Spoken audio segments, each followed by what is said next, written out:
بسم اللہ الرحمن الرحیم۔ عوامی عدالت سے ڈاکٹر حفیظ قیصر کا سلام۔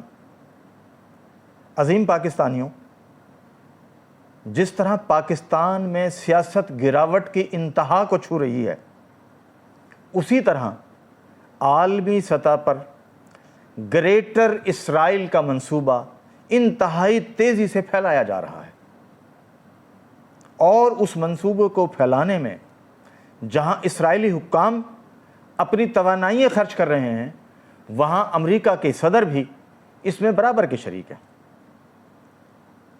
گزشتہ دنوں آپ نے دیکھا امریکہ کے صدر جو بائیڈن نے 2 روزہ اسرائیل کا دورہ کیا، اور اس کے بعد وہ سعودی عرب تشریف لے آئے۔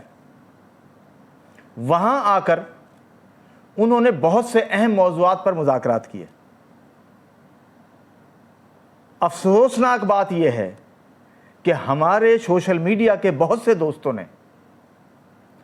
سچائی بیان کرنے کی بجائے اسی پروپیگنڈے پر کام کیا جو اس امریکہ نے عراق کے خلاف استعمال کیا تھا۔ آپ کو یاد ہوگا کہ عراق پر یہ الزام لگایا گیا تھا کہ اس کے پاس ممنوعہ ہتھیار موجود ہیں۔ جب عراق تباہ و برباد ہو گیا، لاکھوں انسانوں کو مار دیا گیا، عراق کے وسائل لوٹ لیے گئے، اور اس کا نظم و نسق برباد ہو گیا، صدام حسین کو پھانسی دے دی گئی۔ اس کے بعد امریکہ نے کہا ہم سے غلطی ہو گئی تھی۔ ساری دنیا کا میڈیا اس پروپیگنڈے کے جھوٹ کو پھیلا رہا تھا، ماں سوائے 1-2 کے، لیکن ان 1-2 کی آواز سارے میڈیا کے سامنے بڑی کمزور تھی۔ آج بھی صورتحال یہ ہے کہ بعض نادان دوست یہ کہہ رہے ہیں کہ شہزادہ محمد بن سلمان نے لفٹ ہی نہیں کرائی، ہاتھ یوں ملاتے ہوئے دکھا دیا۔ بھئی ہاتھ تو یوں ہی ملانا تھا، کرونا کا خوف تھا۔ لیکن جو لوگ تحقیقات مسلسل کرتے رہتے ہیں اور ریسرچ کی بنیاد پر رائے دیتے ہیں، وہ اس حقیقت سے بہت پہلے باخبر تھے کہ 2020 میں معاہدہ ابراہیم لانچ کیا گیا تھا۔ اس کے تحت سعودی عرب نے کچھ عرب ریاستوں کو، بحرین وغیرہ کو، یہ اجازت دی اور دباؤ ڈالا کہ وہ معاہدہ کر لیں۔ وہ معاہدہ ہو گیا۔ 31 مئی کو پہلی رپورٹ 2022 میں منظر عام پر آ گئی کہ جو بائیڈن کے دورے کے انتظامات شروع ہو چکے ہیں۔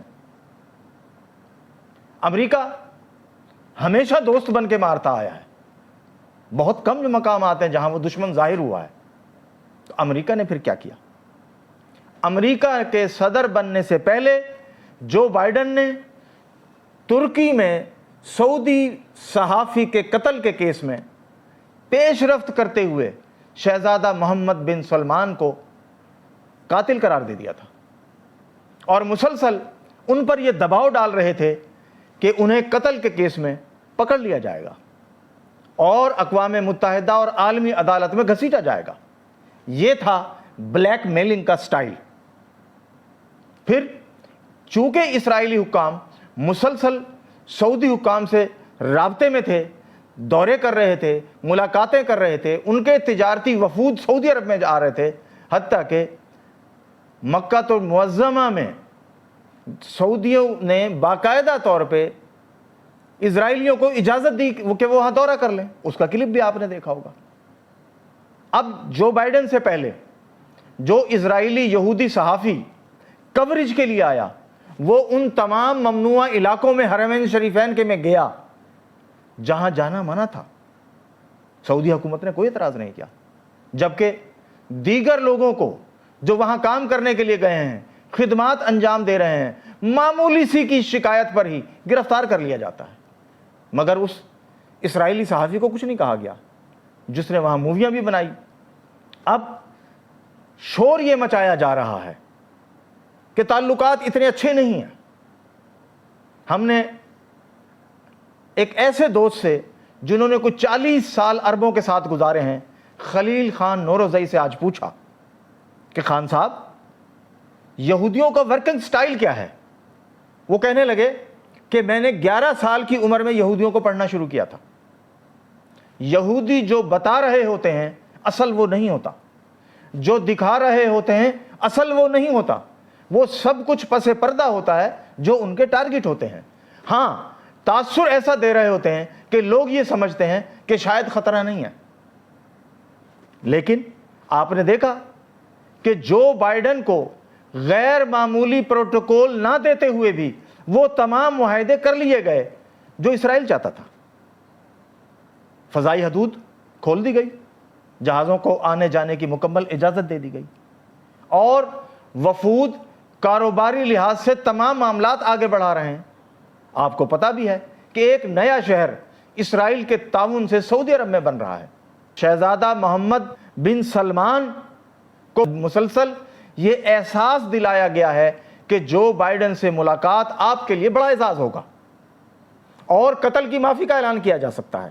معافی کی صورت میں ملاقات ہوگی. یہ ماحول اس حد تک تیار کیا گیا کہ جو بائیڈن بعد میں سعودی عرب میں اترے اور باقی معاملات اس سے پہلے طے ہو گئے تھے. آپ سب نے دیکھا, خبروں میں آ چکا ہے یہ. اب گریٹر اسرائیل منصوبہ اعلانیہ طور پہ تشکیل پا رہا ہے اور عرب کی بیشتر ریاستیں اسرائیل کو تسلیم کر چکی ہیں, لیکن سعودی عرب نے تسلیم کیے بغیر وہ تمام معاملات طے کر لیے ہیں جو اسرائیل چاہتا تھا. اب خان صاحب نے مجھے یہ بھی بتایا, خلیل خان نے, کہ اسرائیل نے ایک نقشہ جاری کیا تھا بہت پہلے. پوری دنیا پر انہوں نے ایک خاص کلر, اورنج کلر چڑھایا ہوا تھا, صرف پاکستان کو وائٹ رکھا ہوا تھا. میں نے پوچھا خان صاحب اس کی وجہ کیا ہے؟ کہنے لگے اس کی وجہ یہ ہے کہ اسرائیل کے پہلے وزیر اعظم نے کہا تھا ساری دنیا سے کوئی خطرہ نہیں, بالخصوص عربوں سے کوئی خطرہ نہیں, اگر کوئی خطرہ کبھی بھی ہوا تو وہ پاکستان کے مسلمانوں سے ہوگا. اس نے یہ کیوں کہا تھا؟ اس نے اس لیے کہا تھا کہ آپ صلی اللہ علیہ وآلہ وسلم کی وہ حدیث شریف جو بہت معروف ہے کہ اس خطے سے ٹھنڈی ہوا آ رہی ہے, اسرائیلی جانتے ہیں. لہٰذا اس نے کہا کہ کسی بھی وقت ایسا واقعہ رونما ہو سکتا ہے جو اسرائیل کے لیے مشکلات پیدا کر دے, لہٰذا پاکستان کو ٹارگٹ کیا جائے. آج پاکستان میں ایک کے بعد دوسری حکومت ناکام ہو رہی ہے اور جو بائیڈن اپنا کام مکمل کر کے چلے گئے. اب صرف ایک بات پہ اصرار تھا کہ ایک ایسا اتحاد تشکیل دیا جائے جو عرب ممالک کی سیکورٹی کے معاملات سنبھال لے. اور وہ سیکورٹی کے معاملات کون کا سنبھالے گا؟ اسرائیل سنبھالے گا. اسرائیل کے پاس جی بڑی ٹیکنالوجی ہے, اسرائیل کے پاس بہت ہتھیار ہیں. ارے پاکستان کی فوج وہ فوج ہے جو عرب کی سرزمین کے لیے اپنی جانیں قربان کرتی آئی ہے اور آئندہ بھی کر دے گی. تو یہ معاہدہ تو سعودی عرب کو پاکستان سے کرنا چاہیے. 2 لاکھ فوجیں چاہیے پاکستان دے سکتا ہے, 5 لاکھ فوج چاہیے پاکستان دے سکتا ہے, لیکن وہ پاکستان پہ بھروسہ تو کریں, وہ پاکستان کی ایٹمی صلاحیت پر اعتبار تو کریں. لیکن ان کی نظریں پاکستان سے زیادہ اسرائیل پہ لگی ہیں اور گریٹر اسرائیل منصوبے کو آگے بڑھانے میں اس وقت سعودی حکومت نمایاں کردار ادا کر رہی ہے. پاکستان کا ایریا ٹارگٹ اس لیے ہے کہ اب انہیں اپنی پسند کی دنیا بھر میں حکومتیں بنانے کے لیے پاکستان میں اپنے پسند کی حکومت بنانا ضروری ہو چکا ہے. مجھ سمیت بہت سے لوگ باخبر ہیں کہ مستقبل میں پاکستان کی کون سی حکومت بنے گی جو اسرائیل کے اس ایجنڈے کی تکمیل کرے گی. لیکن ہمارا ایمان ہے کہ جو مرضی حکومت بن جائے, حالات جو بھی ہو جائیں, حضور پر نور صلی اللہ علیہ وآلہ وسلم کا فرمان ثابت ہو کے رہے گا, اس پہ عمل ہو کے رہے گا, اس کو کوئی نہیں چیلنج کر سکتا, اس کو کوئی نہیں تبدیل کر سکتا. آج سے پہلے آپ کے اداروں کو اس طرح دشنام ترازی کا سامنا نہیں تھا جو آج ہے. آپ کی عدالتیں جس طرح فیصلے کر رہی ہیں اس پہ سوالات مسلسل اٹھ رہے ہیں. کس کو راستہ دینا چاہتے ہیں؟ ہم جانتے ہیں. ایک مخصوص ماحول بنایا جا رہا ہے کہ کیئر ٹیکر سیٹ اپ سے پہلے ایک ایسا ماحول بنایا جائے کہ ان طاقتوں کو یقین آ جائے کہ مستقبل میں ان کی پسندیدہ حکومت بنائی جائے گی. ان کی پسندیدہ آدمی کون ہے؟ ان کا پسندیدہ آدمی وہ ہے جس کا نام اگر ہم آج آشکارا کر دیں تو شاید بہت سے لوگوں کو ہضم نہ ہو، اور بہت سے دانشور ہماری بات کی تائید بھی کریں گے، لیکن ہمیں انتظار ہے۔ انشاءاللہ ہم مسلسل اس پہ کام جاری رکھیں گے اور پروگرام میں آپ کو بتاتے رہیں گے۔ دوسری طرف ماسکو سے صدر پیوٹن نے ایران کا دورہ رکھ لیا۔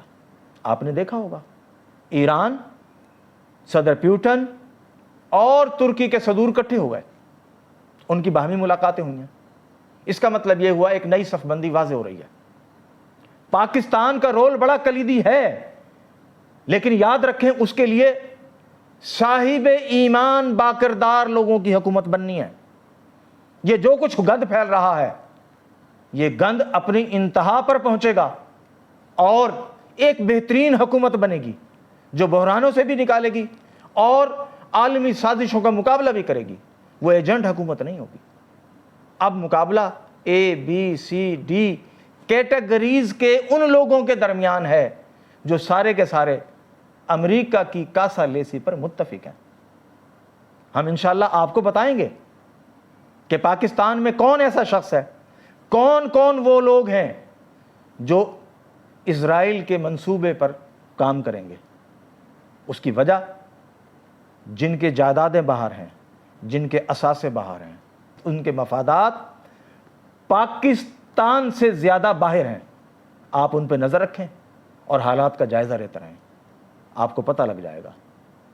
کیونکہ وقت بہت تیزی سے بدل رہا ہے اور اس قدر تیزی سے تبدیلیاں رونما ہو رہی ہیں کہ پاکستان کی عوام سوچ بھی نہیں سکتی۔